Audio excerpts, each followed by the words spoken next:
Assalamualaikum warahmatullahi wabarakatuh. Alhamdulillah wassalatu wassalamu ala Rasulillah wa ala alihi wa ashabihi wa man tabi'ahu wa bala. Rabbi shrah li sadri wa yassir li amri wahlul 'uqdatam min lisani yafqahu qawli. Subhanaka la ilma lana illa ma 'allamtana innaka antal alimul hakim. Amma ba'du. Hamba-hamba yang dimuliakan, sekali waktu Rasulullah SAW mengutus salah seorang sahabatnya itu Al-Walid bin Uqbah bin Abi Mu'ayth untuk memungut zakat ke Bani Al-Mustaliq. Secara kebetulan antara Walid, kelompoknya Al-Walid dengan Bani Mustaliq ini pernah terjadi taburan antar desa, kira-kira begitu. Nah, ketika ditugaskan dan sampai kabar bahwa ada seorang petugas Rasulullah yang akan datang, kaum muslimin di Bani Mustaliq sangat antusias dan bergembira. Kemudian mereka mengumpulkan harta benda yang dizakatinya itu di tengah jalan, ramai sekali. Nah, melihat kerumunan orang-orang yang sangat ramai itu, yang muncul di hatinya Al-Walid itu bukan kegembiraan bahwa mereka akan membayar zakat. Dalam satu keterangan, fahaddatsahu syaitan annahum yuriduna qatlah. Lalu setan membisikkan ke dalam hatinya Al-Walid itu bahwa orang-orang yang kumpul itu akan membunuh dia, mau nangkap dia. Akibatnya apa? Al-Walid lari menghadap Rasulullah SAW. Kemudian mendapat laporan itu, Rasul marah dan telah berniat untuk mengirimkan pasukan kepada kaum yang dianggap pembangkang ini. Untung saja ada di antara mereka yang kemudian menghadap Rasulullah SAW. Karena mendengar bahwa ada petugas zakat malah pulang, kemudian mereka menghadap Rasulullah SAW dan mengatakan, "Wahai Rasulullah, kami mendengar bahwa engkau kirimkan seorang petugas zakat, utusan engkau datang pada kami, maka kami semua kumpul menyiapkan semua yang harus kami berikan untuk zakat. Tapi kami dengar dia malah pulang lagi."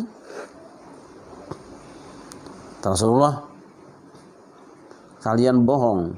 Tadi kalian itu katanya mau membunuh si Al-Walid ini. Tidak, kami bukan membunuh. Justru kami kumpulkan harta di tengah jalan supaya mudah mengangkutnya, sekaligus juga menunjukkan semangat kami semua.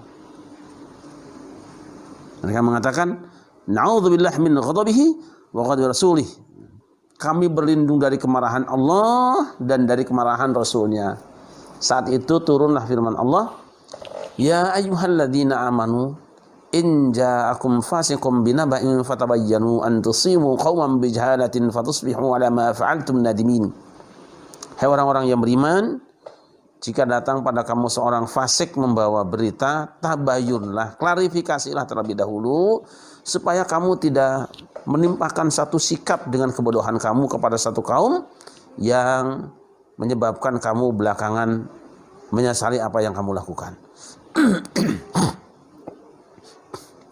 Apa yang dapat kita petik di sini? Pertama, kadang orang tidak move on, lepas dari apa yang pernah terjadi pada dirinya. Perseteruan antara kaumnya Al-Walid bin Uqbah bin Abi Mu'ayth dan Bani Al-Mustaliq itu sudah selesai. Tetapi ketika sudah selesai, mereka bukan lantas melupakan apa yang terjadi, masih saja diingat-ingat. Itu sudah biasa kadang-kadang orang kalau sudah ingat permusuhan, maka yang terjadi apa? Buruk sangka kepada musuhnya dan menceritakan keburukan yang sebetulnya hoak itu kepada orang lain. Itu sudah biasa. Sama dengan di Indonesia ini. Di negeri ini pernah terjadi permusuhan. Pilihan presiden itu permusuhan. Yang seharusnya itu menjadi pesta bersama, kegembiraan bersama, tapi pada sebagian orang yang hawa nafsunya dipenuhi bisikan setan, itu digunakan untuk permusuhan. Sudah selesai pun pilihan lurahnya, sudah selesai pun pilihan bupatinya, sudah selesai pun pilihan gubernurnya, bahkan sudah selesai pun pilihan presidennya, Move on-nya belum ada. Sehingga apa yang terjadi? Hampir setiap hari bangsa ini dipenuhi dengan berita-berita bohong. Kalau mereka yang pro pemerintah, beritanya tentu akan mendukung pemerintah. Tapi kalau mereka yang anti pemerintah atau lawan yang kalah, masih saja setiap hari membuat berita-berita yang memojokkan pemerintah. Dan berita itu disampaikan ke tengah masyarakat, disebarkan, di-share kemana-mana, ditambahi bumbu-bumbu. Maka segala kebijakan yang diberikan pemerintah, keputusan yang disampaikan pemerintah itu selalu saja dianggap sebagai sesuatu yang tidak baik. Apapun kebijakannya pasti akan beritakan tidak baik. Sebaik apapun yang dilakukan pemerintah, ya akan mereka katakan pasti sebaliknya dan diputar balik. Ini ada orang-orang seperti itu. Akibat dari kebencian ini kemudian mereka membuat hoax, berita bohong. Misalnya yang belakangan terjadi, umat Islam Indonesia tahun ini tidak berangkat naik haji karena keputusan pemerintah tidak memberangkatkan mereka. Timbul berita di mana-mana, ini adalah kegagalan pemerintah, tidak dipercayanya pemerintah Indonesia oleh kerajaan Saudi. Ditambahi seperti itu. Ada lagi berita bahwa dana haji digunakan untuk membangun infrastruktur, disebarkan di tengah masyarakat. Pelakunya biasanya adalah orang-orang yang memang kemarin sempat bermusuhan. Saya mengartikannya memang permusuhan. Buat kita tidak boleh permusuhan, wong dua-duanya juga saudara kita. Tapi ada orang-orang yang memang dalam hatinya ada setan, itu dianggap permusuhan. Bisa dibuktikan lah. Siapapun yang menyerang kebijakan pasti lawan politiknya. Nah, masyarakat seharusnya tidak mudah percaya. Baca ayat ini. Fatabayyanu an tusibu qauman bijahalah. Jika ada orang fasik membawa berita, menyebarkan berita, membuat video, itu fasiknya siapa saja. Sifat fasik itu bisa menempel bukan saja kepada anggota DPR, bukan hanya kepada pejabat pemerintah, bukan hanya kepada lawan politiknya, ustadz pun bisa. Karena banyak ustadz yang gak terlan, dikit-dikit ngobrol, dikit-dikit komentar, tidak sabaran, tidak mau menunggu dulu penjelasan. Jika berita itu ada sampai pada kamu, pada siapapun, fatabayyanu, tabayun dulu, pastikan dulu berita itu benar, klarifikasi dulu.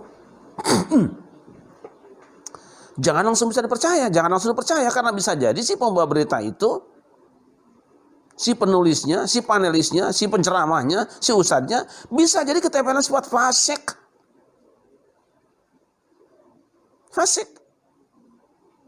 Menyampaikan berita yang tidak sesuai dengan fakta. Jangan sampai kamu kemudian menyikapi orang lain, menuduh orang lain, memusuhi orang lain, membenci orang lain, bijahalatin dengan bodoh,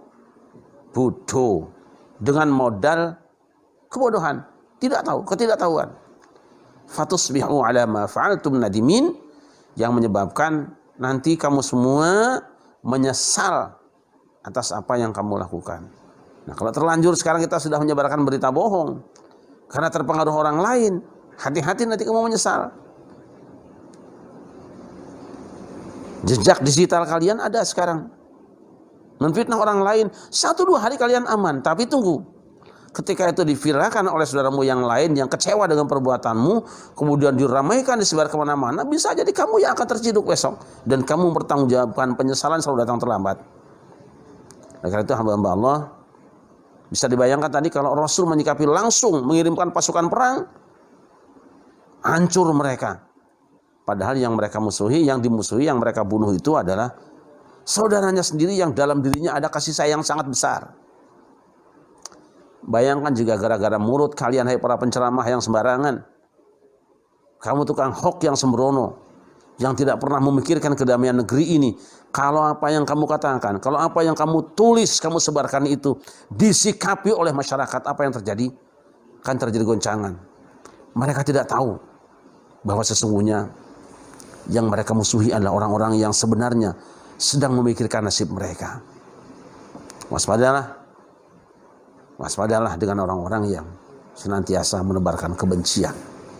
Mudah-mudahan renungan kita dengan ayat Al-Quran surat Al-Hujurat ayat 6 ini bisa memberikan kesadaran pada kita semua agar berhati-hati di dalam menerima berita.